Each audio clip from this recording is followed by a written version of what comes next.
You people always think you can talk your way out of it, the officer sneered, the cold steel of the handcuffs biting into her wrists. I'm warning you, Loretta said, her voice dropping to a terrifyingly calm register, eyes locking onto his with the weight of 1,000 storms. If you close these cuffs, you are ending your career. Right here. Right now. Save the drama for the judge, sweetie, he laughed, shoving her forward. The gathered crowd held up their phones, recording the humiliation of a woman they assumed was a criminal. They didn't know they were filming a predator walking into a lion's den. They didn't know that the woman in the torn cardigan wasn't a thief. She was the captain, and the hunt had just begun. The bell above the door of Viridian and Velvet chimed with a delicate, pretentious tinkle that seemed to judge anyone who walked through it. It was 6 p.m. on a Tuesday, the golden hour when the city skyline bled into a deep, bruising purple. The air inside the boutique was refrigerated to a crisp 65 degrees, smelling faintly of jasmine and old money. Loretta Hale adjusted her tote bag, feeling the ache in her shoulders. It was a good ache, the kind that came from 14 hours of reviewing homicide files and budget proposals. But tonight, she wasn't Captain Hale of the 4th Precinct. She wasn't the Iron Lady who had stared down cartel lieutenants in interrogation rooms until they wept. Tonight, she was just Loretta. She was a 50-year-old woman looking for a birthday gift for her niece, Maya, who was turning 21 and had a taste for things Loretta considered frivolous but beautiful. She moved through the aisles, her fingers grazing the fabrics. Silk, cashmere, Egyptian cotton. She paused at a display of scarves, their patterns swirling like oil on water. "Can I help you find something?" The voice was clipped, sharp enough to cut glass. Loretta turned to see a woman standing 3 feet away. She was blonde, impeccably dressed in a white power suit that looked like it would repel dirt by sheer force of will. Her name tag read, Hannah Blackwood, store manager. Her smile didn't reach her eyes. It stopped at her teeth, which were bared in a way that suggested aggression rather than welcome. "Just looking, thank you," Loretta said, offering a warm, genuine smile. She believed in civility, even when she was exhausted. "My niece loves this teal color." Hannah didn't look at the scarf. She looked at Loretta's hands, then at her bag, then at her worn leather jacket. It was a vintage piece, well-loved, but in this temple of fast fashion disguised as luxury, it looked like an intruder. "Those are imported from Milan," Hannah said, her tone implying that Loretta probably didn't know where Milan was. "They are $300. "She has expensive taste," Loretta chuckled softly, unfazed. She picked up the teal scarf, feeling the weight of the silk. "It's beautiful." "Please be careful with the merchandise," Hannah snapped, stepping closer. "Oils from your hands can damage the fibers." Loretta paused, her internal radar pinging. In her line of work, she dealt with murderers, liars, and thieves daily. She knew the look of someone looking for a fight. She slowly placed the scarf back on the rack, smoothing it out.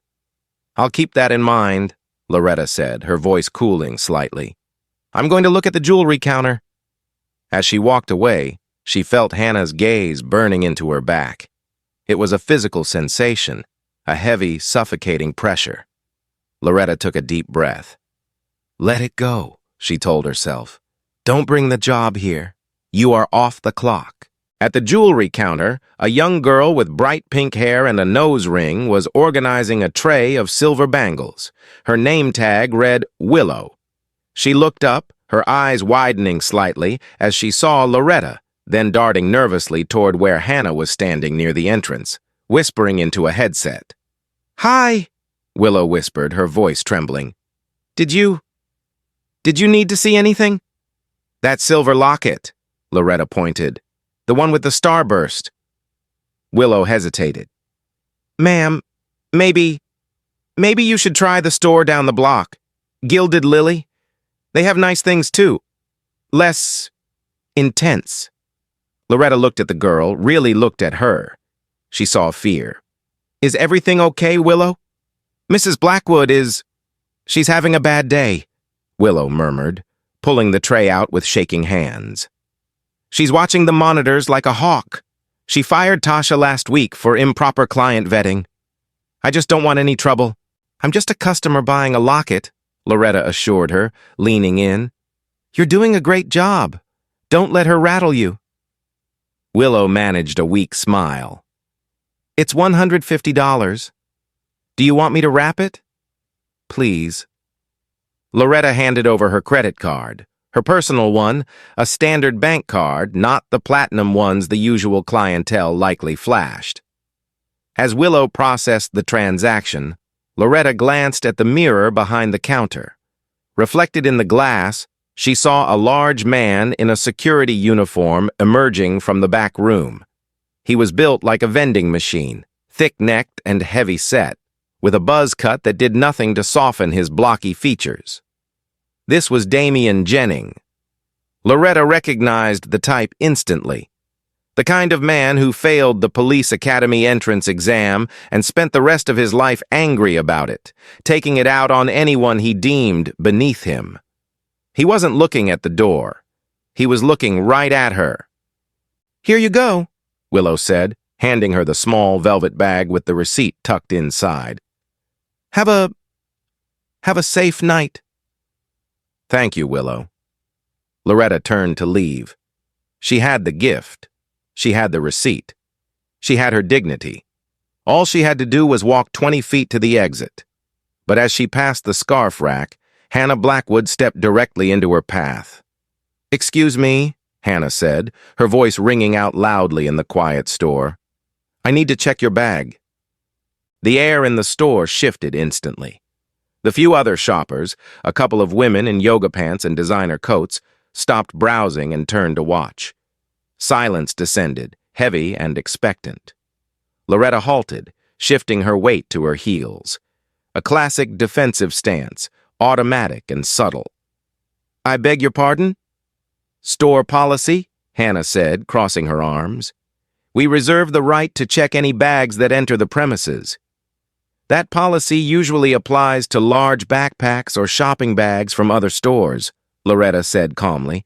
This is my purse, and I just purchased this item at the counter. You can ask your associate. She gestured toward Willow, but Willow had suddenly become very interested in polishing the glass countertop, her head bowed low. I saw you by the scarves, Hannah said, her voice rising, performing for the audience she was gathering. You were handling the merchandise for a long time, and now I see a bulge in your bag that wasn't there before. Loretta laughed, a dry, incredulous sound. That bulge is my wallet, and my phone, and the locket I just bought. Then you won't mind showing me, Hannah smirked. It was a predatory expression. She was enjoying this.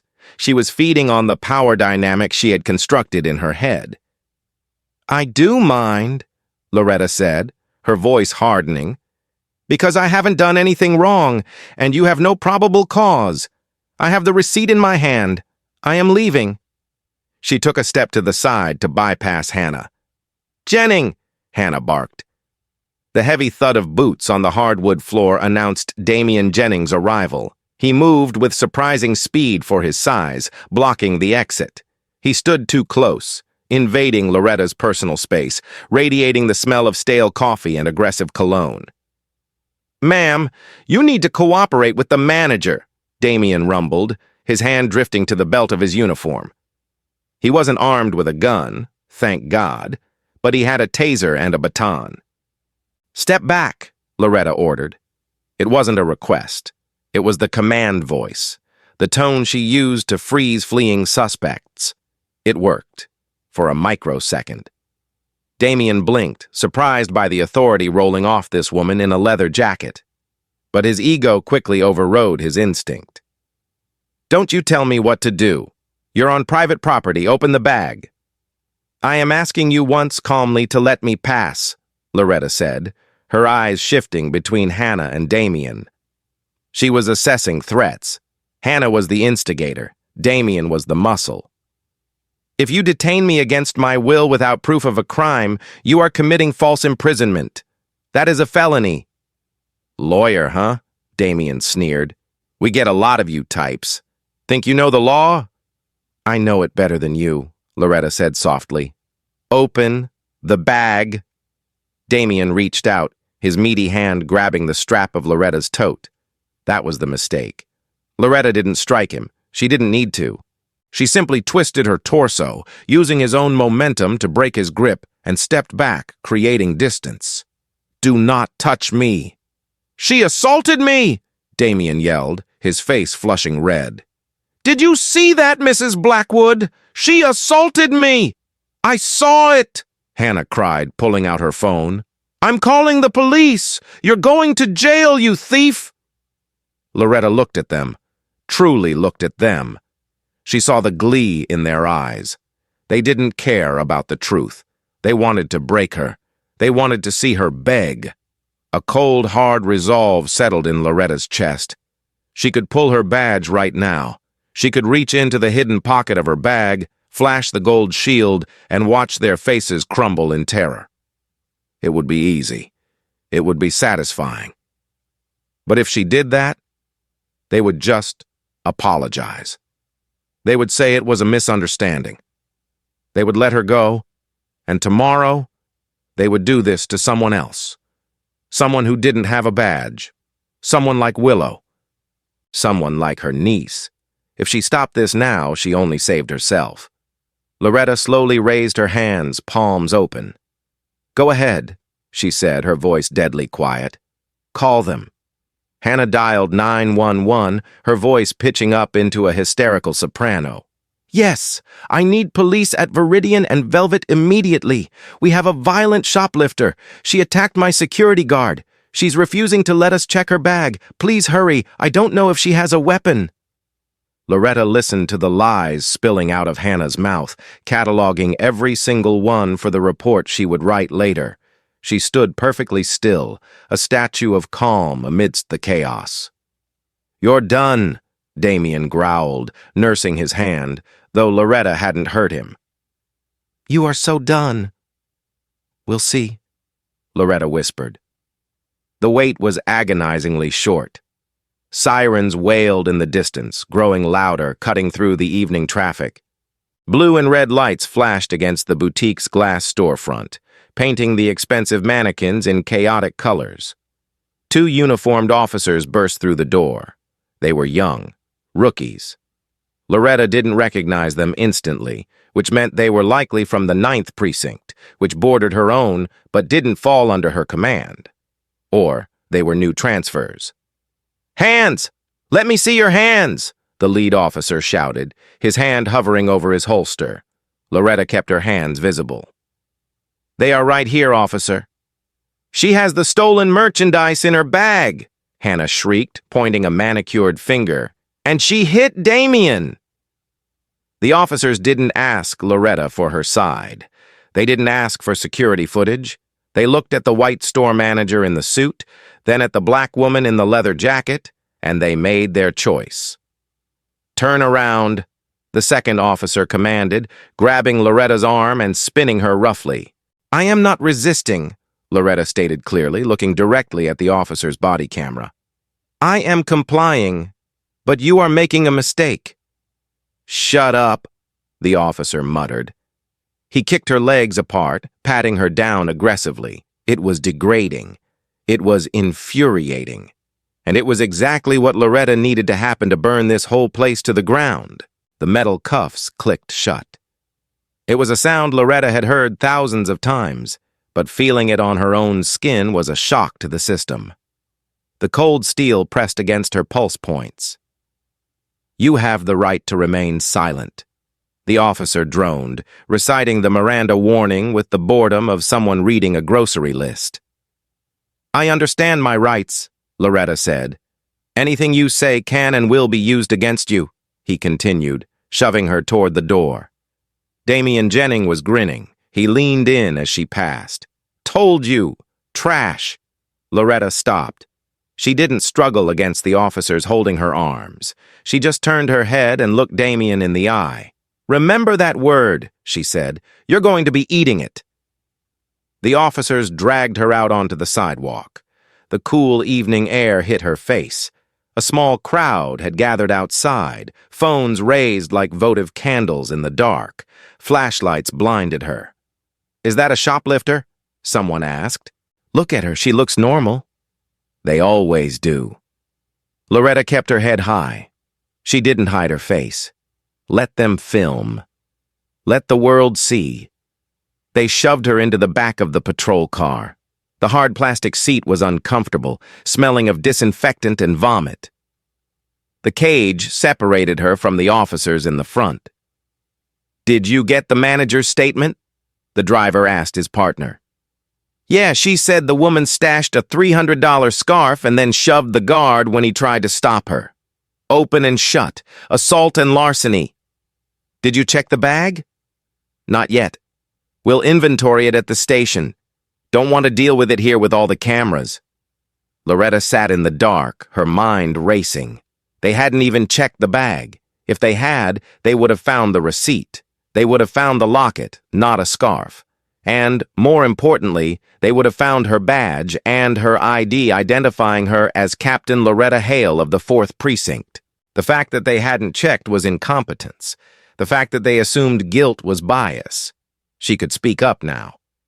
"Hey, check my wallet." But she stayed silent. She needed to see how far this went. She needed to see how they treated her when she was just a number. The ride to the station took 20 minutes. They didn't take her to her precinct. They took her to the 9th, just as she suspected. It was an older building, the walls peeling paint, the air thick with tension. They hauled her out of the car and into the booking area. It was a chaotic scene. Drunks shouting, officers typing reports, the squawk of radios. "Name?" the booking sergeant asked, not looking up from his computer. He was a balding man with stains on his shirt. "Loretta Hale." "Date of birth?" She gave it. "Address?" She gave it. "Occupation?" Loretta paused. The booking area went slightly quiet as the two arresting officers snickered behind her. "Civil servant," she said. "Empty your pockets. Put everything on the counter." One of the officers grabbed her bag and dumped it out.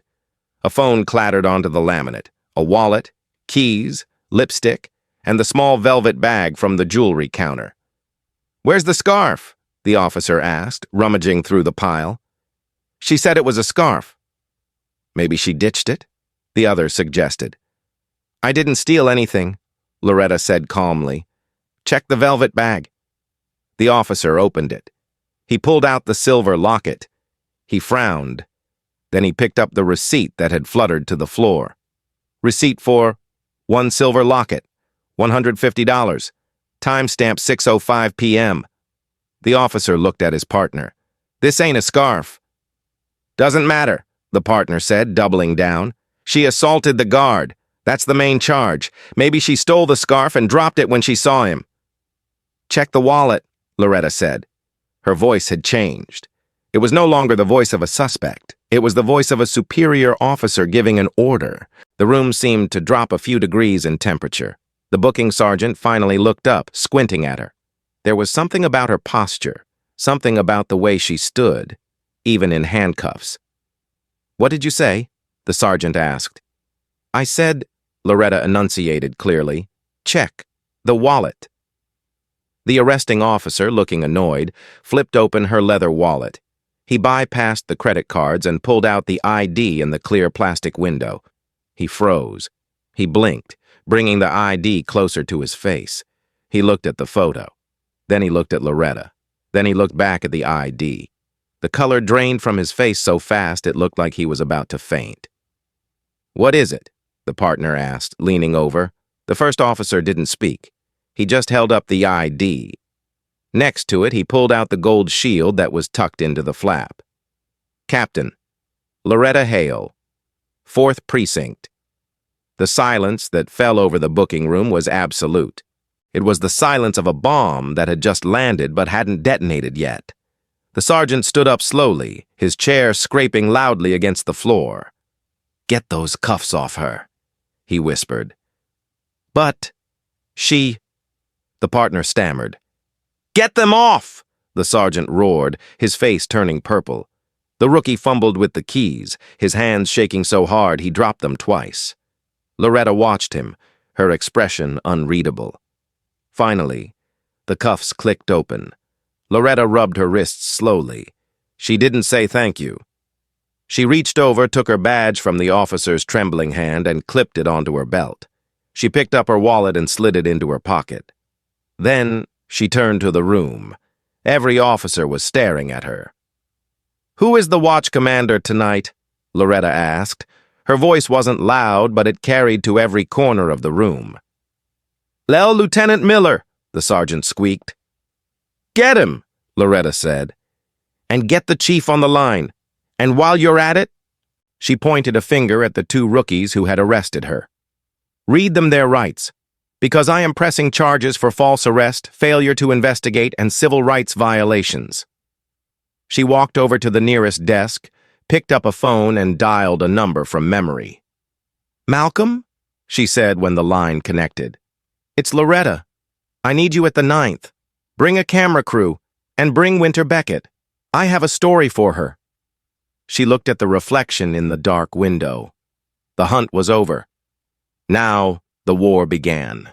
The atmosphere inside the 9th Precinct had shifted from dismissive arrogance to a suffocating radioactive panic. It was as if the oxygen had been sucked out of the room, replaced by the acrid scent of careers burning to ash. Lieutenant Miller, the watch commander, burst out of his office with his shirt half tucked, looking like a man who had just been woken up by an air raid siren. He took one look at Captain Loretta Hale standing in the booking area, calm, composed, and utterly terrifying, and visibly swallowed. "Captain Hale," Miller stammered, approaching her with hands raised in a placating gesture. "Loretta, my God, I had no idea. If I had known it was you, if you had known it was me, you would have followed procedure." Loretta cut him off, her voice like a whip crack. "Is that what you're saying, Miller? That due process is a courtesy reserved for captains?" No, of course not." Miller wiped sweat from his upper lip. "It's just, the rookies, they're green. They made a mistake. A terrible mistake. We can fix this. I'll expunge the record immediately. We can have a car take you home. Keep this quiet." Loretta laughed. It was a cold, sharp sound that made the rookies flinch. "Keep it quiet? Lieutenant, you arrested a black woman for shopping while black, dragged her out in cuffs in front of 50 witnesses, and denied her the basic right of an investigation because a store manager with a bias and a security guard with a complex told you to. You don't get to keep this quiet." The station doors swung open with force, banging against the walls. A man strode in, bringing a gust of the city night with him. He was tall, wearing a bespoke charcoal suit that cost more than Miller's car, and carrying a leather briefcase that looked like a weapon. This was Malcolm Carroll, the kind of defense attorney police nightmares were made of. "I hear my client has been detained," Malcolm announced, his voice booming baritone filling the space. He scanned the room, his eyes landing on Loretta. He didn't smile. He looked at her wrists, checking for bruises, then turned his gaze to Miller. "Lieutenant, I assume you have the incident report, the probable cause affidavit, and the manager's sworn statement ready for me, or are we skipping straight to the federal lawsuit?"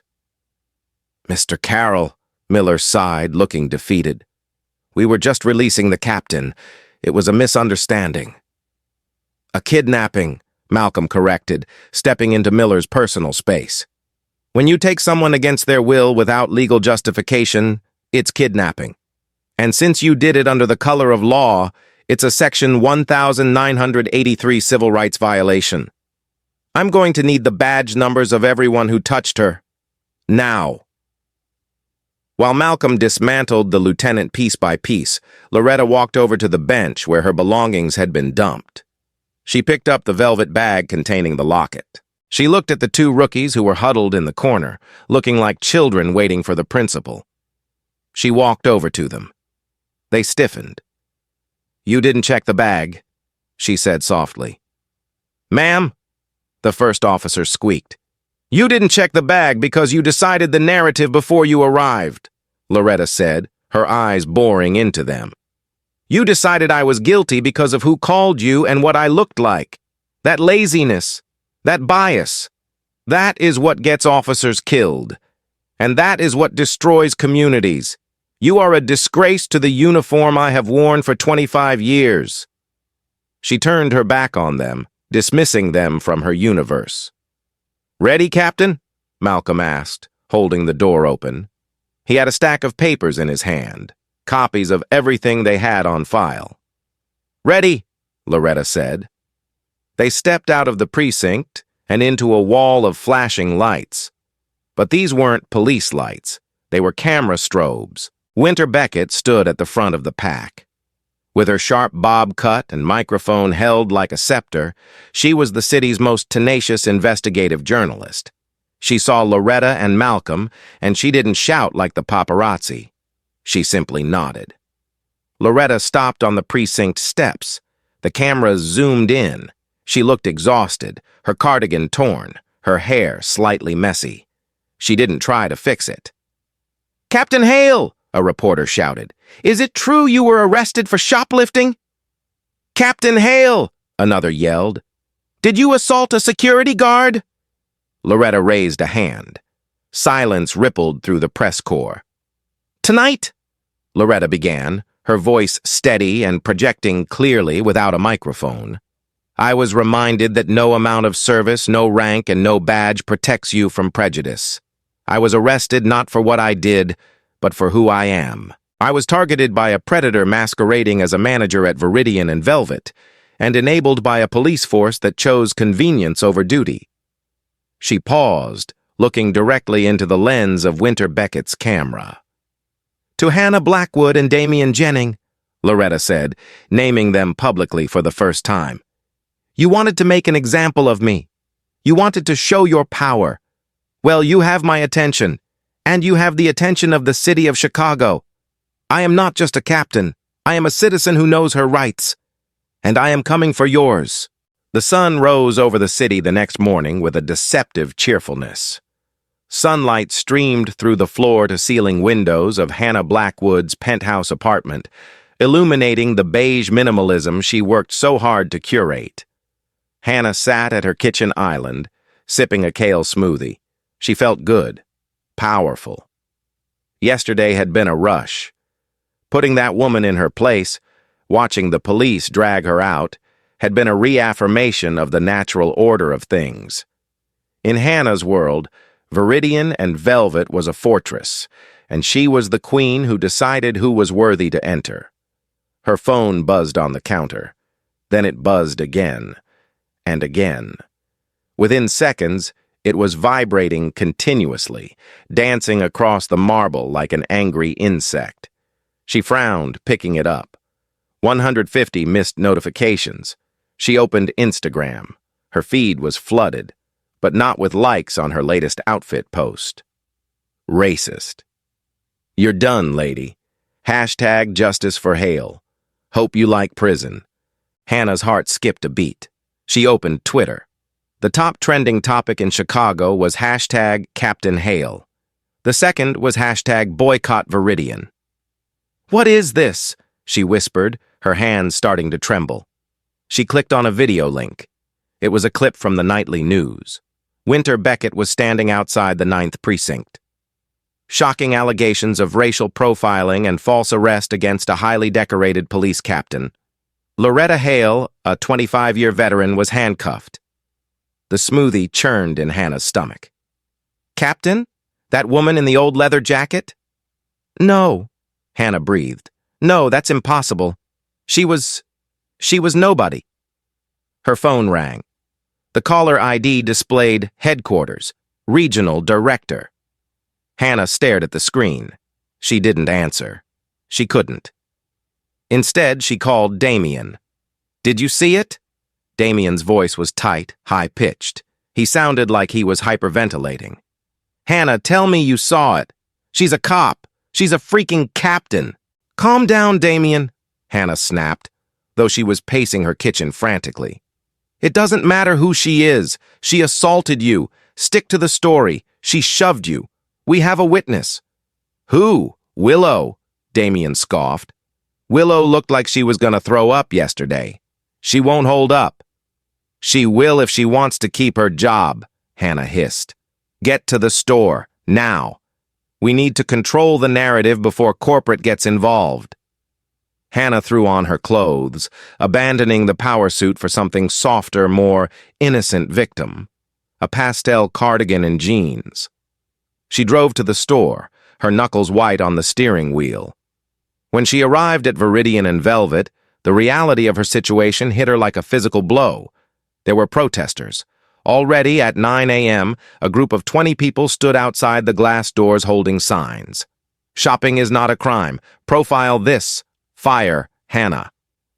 Hannah parked in the back alley, sneaking in through the delivery entrance. The store was dark. The morning crew hadn't opened the gates. Damien was waiting inside, pacing by the security monitors. He looked pale. They're out there, Hannah. Look at them. Ignore them, Hannah said, turning on the lights. We open on time. We act normal. If we hide, we look guilty. She walked out to the floor. Willow was there, standing behind the counter, clutching her phone. Her eyes were red and puffy. Mrs. Blackwood, Willow said, her voice shaking. I saw the news. Fake news, Willow, Hannah said breezily, starting to straighten a rack of blouses. The media loves a scandal. That woman is lying to save her reputation. She attacked Damien. You saw it. Willow looked at Hannah, then at Damien, who was looming nearby, arms crossed. Willow started. You saw it, Hannah repeated, her voice dropping, the sweetness vanishing. Didn't you, Willow? Because if you didn't, that means I made a mistake in hiring you, and in this economy, well, references are everything. It was a blatant threat. Willow shrank back. Yes, I guess. Good girl. Hannah smiled. The phone at the register rang. Hannah picked it up, expecting her boss. Viridian and Velvet. Hannah speaking. This is Detective Miller, Internal Affairs, a gruff voice said. We have a warrant for your security footage from yesterday between 5 p.m. and 7 p.m. Officers are 2 minutes away. Do not touch the system. The line went dead. Hannah slowly lowered the phone. She looked at the security camera mounted in the corner, the sleek, black dome that saw everything. Damien, she whispered, the footage. What about it? It shows everything, Hannah said, her eyes widening in horror. It shows I stopped her. It shows she didn't touch you. It shows everything. Damien's face went gray. Delete it. They're on their way, Hannah said. If we delete it, that's destruction of evidence. If we don't delete it, we're dead, Damien yelled. He rushed toward the back office where the server was kept. Damien, wait, Hannah cried, running after him. But the bell above the door chimed, not the delicate tinkle, but a harsh, intrusive sound as the front doors were forced open. Loretta Hale walked in.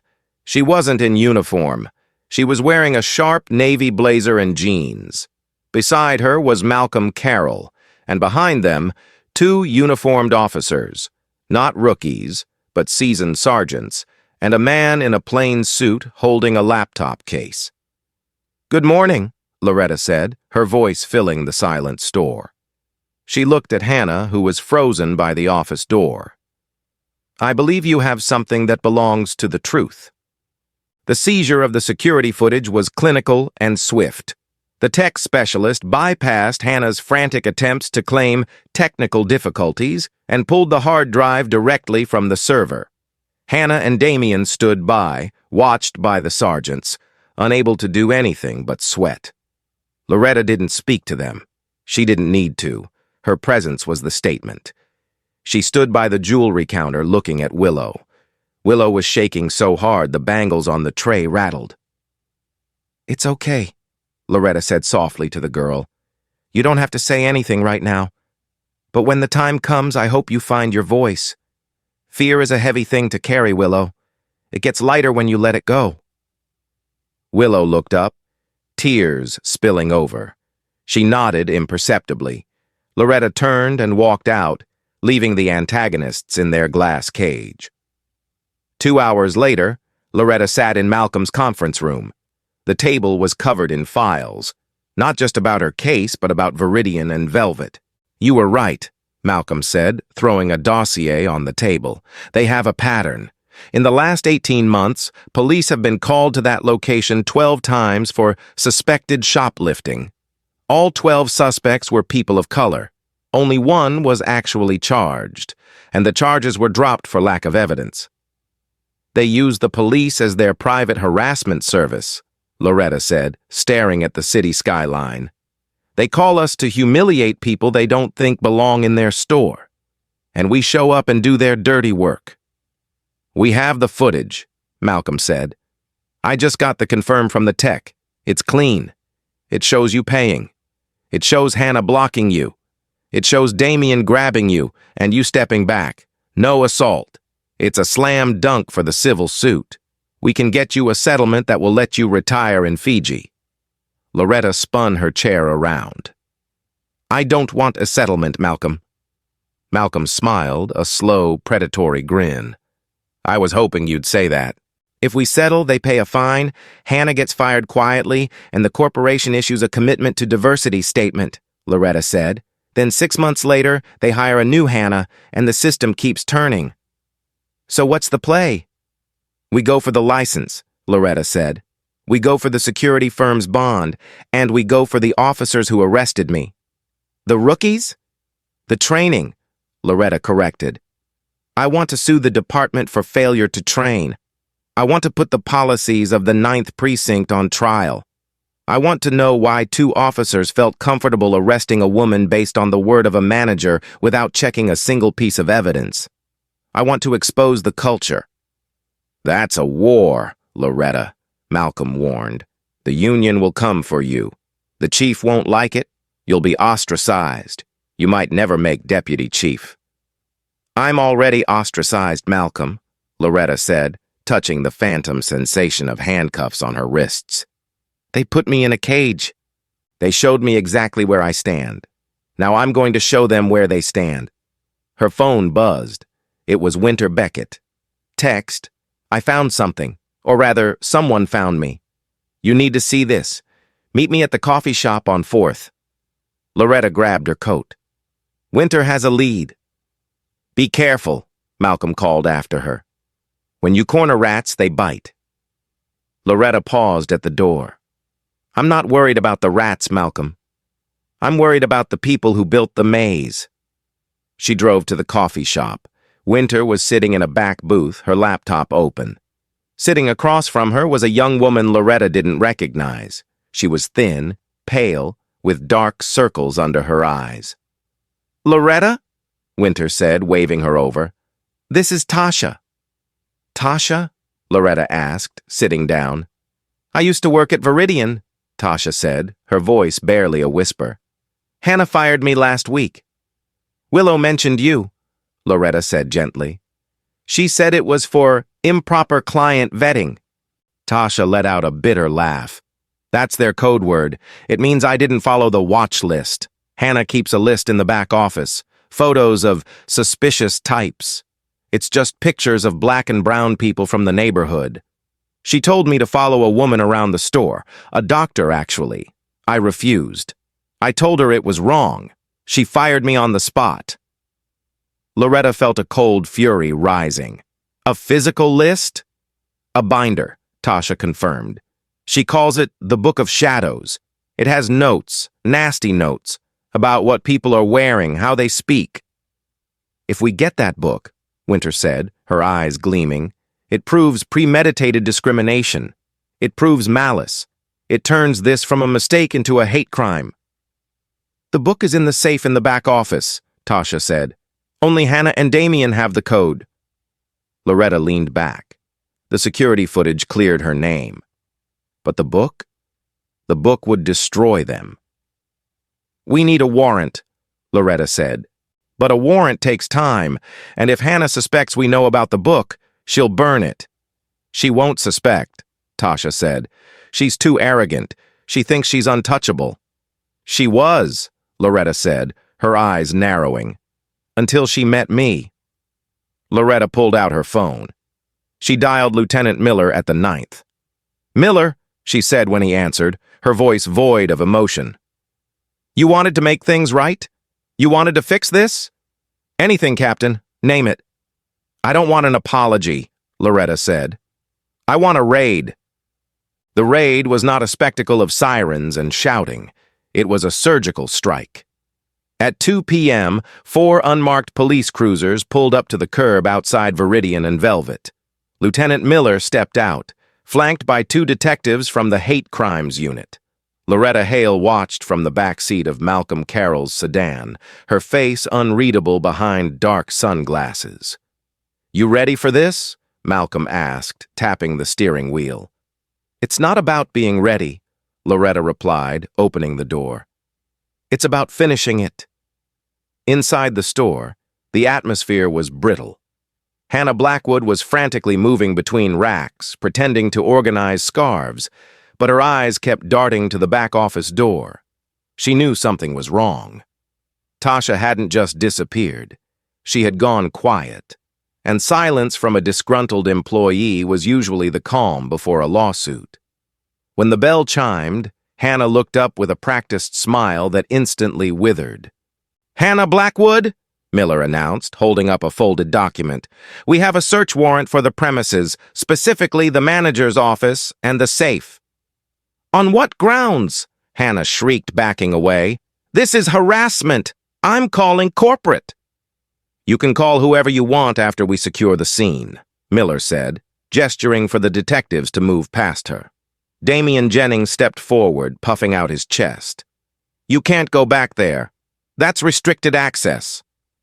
"Step aside, Jennings," Loretta said, entering the store. Her voice was low, vibrating with command. "Unless you want obstruction of justice added to your charge sheet." Damian hesitated.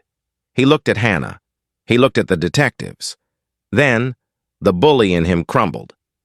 He stepped aside, looking at his boots. The group moved into the back office. It was a small, windowless room that smelled of stale perfume and ozone from the server towers. In the corner sat a heavy digital safe. "Open it," Miller ordered Hannah. I can't," Hannah stammered, her face pale. "I forgot the code. Stress. It's the stress." "We can drill it," one of the detectives offered, pulling a heavy tool bag from his shoulder. "Takes about 5 minutes." "Wait."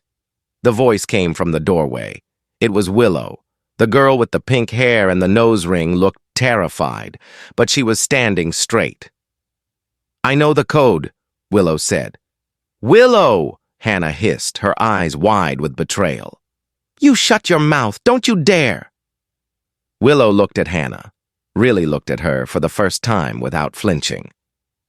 "You told me the code last week when you were too hungover to open it yourself, remember? You said I was useful." Willow walked past Hannah, ignoring the manager's grasp. She knelt before the safe. Her fingers trembled as she punched in the numbers.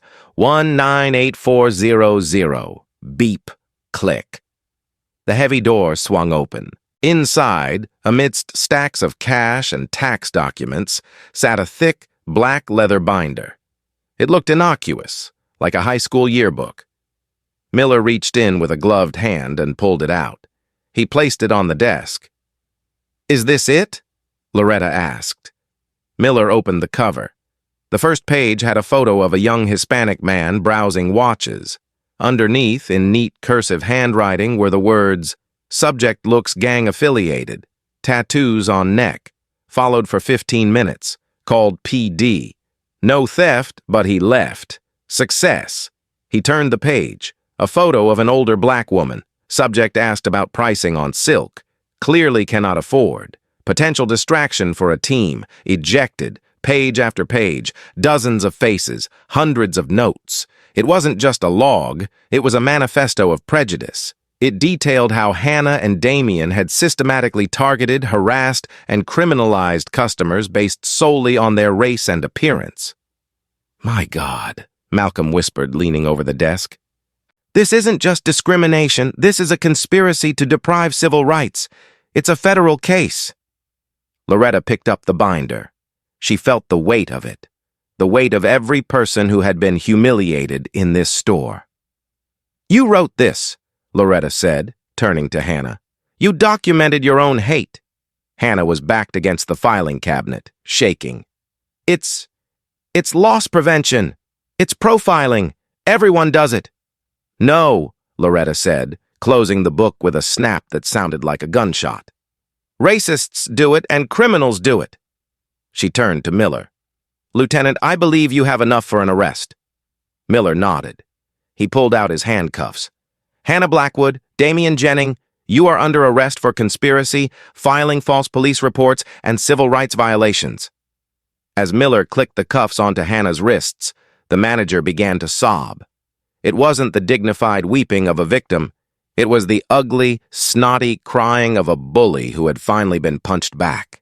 "Damian made me do it," she wailed. "He's the one who wanted to hurt them." "She's lying!" Damian shouted from the hallway where the other detective had him pinned. "It was her idea. She hates them. She calls them the unwashed." Loretta walked past them, out of the office and into the main store. Willow was standing by the counter, tears streaming down her face. Loretta stopped. She reached into her pocket and pulled out a card. "You did the right thing," Loretta said. "If you need a job, real work, where integrity matters, call this number. The force needs people who are brave enough to open the safe." Willow took the card, sniffing. "Thank you, Captain." Loretta walked out into the sunlight. Winter Beckett was there, her camera rolling. Loretta held up the black binder for the world to see. "They kept a book," Loretta told the cameras. "They thought they were writing a list of targets, but they were writing their own confession." The fall of Viridian and Velvet was swift, brutal, and televised.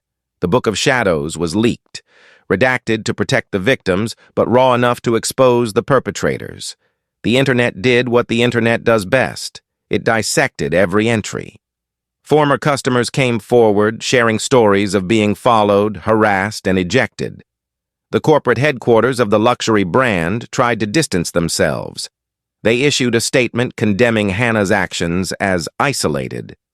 But Malcolm Carroll was ready. He filed a class-action lawsuit on behalf of the 34 people identified in the book.